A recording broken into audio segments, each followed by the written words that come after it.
how do you even begin to tell the story of a country that's the size of a continent? I mean, Brazil is a place of such immense diversity, a nation forged by empires, resistance, and revolution.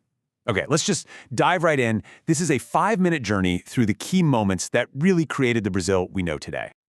You know, most stories about Brazil, they start in the year 1500, right? With the Portuguese ships showing up. But that's not the real beginning. Not even close. Just look at this.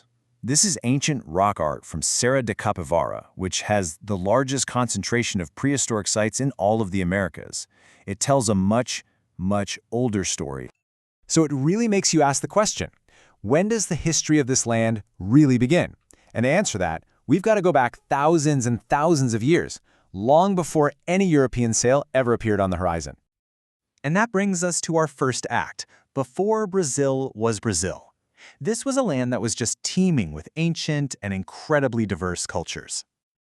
I mean, archaeologists have found human remains here, like the famous Luzia woman, that prove people have called this region home for at least 11,000 years. Think about that. This completely rewrites the typical timeline, showing this deep, continuous human story. And check out this burial urn. This comes from the Marajoara culture, and it just shatters that old myth of an empty, primitive land. These people living at the mouth of the Amazon River built massive earth mounds and created this stunningly sophisticated pottery. They supported a population of up to 100,000 people, a complex society thriving right in the heart of the rainforest. And here's a quick fun fact before we move on. Long before it was named after a type of wood, brazilwood, the Portuguese called this place Terra dos Papagaios, the land of the parrots. Kind of gives you a sense of that vivid first impression, right? But that vivid first impression, well, it soon gave way to something far more brutal. And in Act 2, we see the creation of the colonial machine, a period defined by extraction, enslavement, and the powerful resistance that rose up against it. So the Portuguese arrival wasn't random. It was built on a political framework. First, back in 1494, the Pope literally drew a line on a map with the Treaty of Tordesillas, splitting the world between Spain and Portugal. Then, in 1500, Pedro Álvares Cabral's fleet landed and claimed the territory. By 1534, Portugal started carving up the coastline into these huge private land grants called hereditary captaincies to get colonization going. But that line on the map, it didn't hold for long.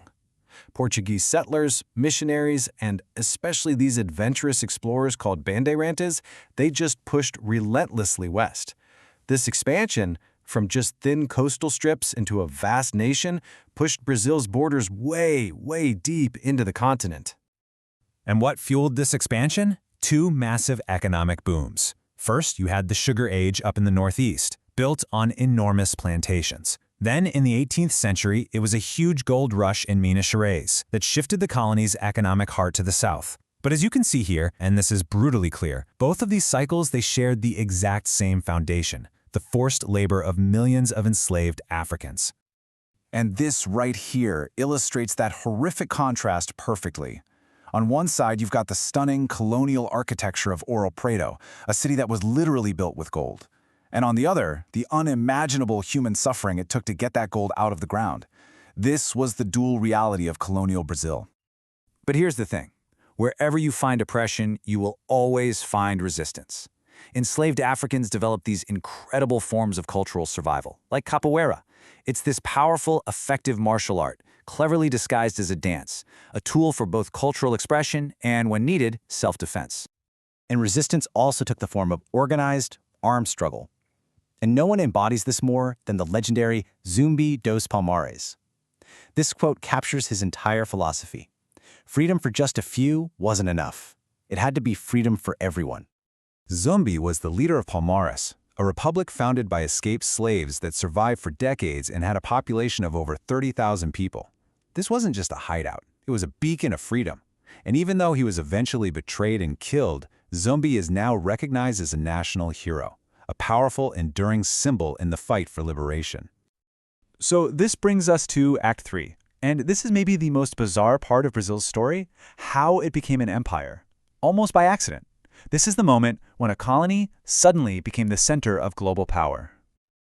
Okay, check out this unbelievable chain of events. So in 1808, Napoleon invades Portugal. What does the Portuguese royal family do? They pack up the entire government. We're talking archives, the treasury, thousands of people, and they sail to Brazil.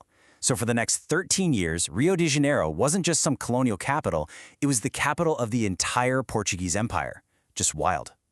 So after Napoleon was defeated, the king was pressured to go back to Portugal, but he left his son, Prince Pedro, behind to govern Brazil. And he reportedly told him, "Pedro, if Brazil is going to break away, let it be with you who will respect me rather than with one of those adventurers." And that is exactly what happened. On September 7, 1822, Prince Pedro declared Brazil's independence. But here's the twist.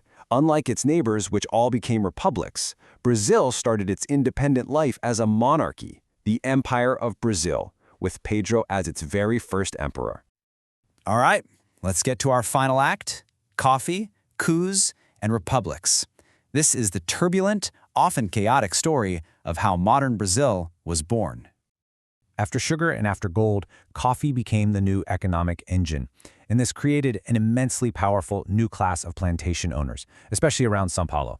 And their wealth, which was built on enslaved labor right up until abolition in 1888, gave them the political muscle to challenge the monarchy itself. Just 1 year after abolition, the monarchy fell. And you can actually see this whole transition perfectly in the flag. The green and yellow on the old imperial flag, they represented the royal families. But on the new Republican flag, they were reimagined to be Brazil's forests and gold. The Portuguese sphere in the middle was replaced by a celestial globe showing the sky over Rio on the very night the Republic was born. But the path to a stable republic was incredibly rocky.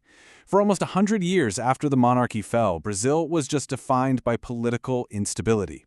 This whole era saw multiple military coups, the long authoritarian rule of Getúlio Vargas, and a brutal 21-year military dictatorship that only ended in 1985, finally setting the stage for the democratic nation we see today.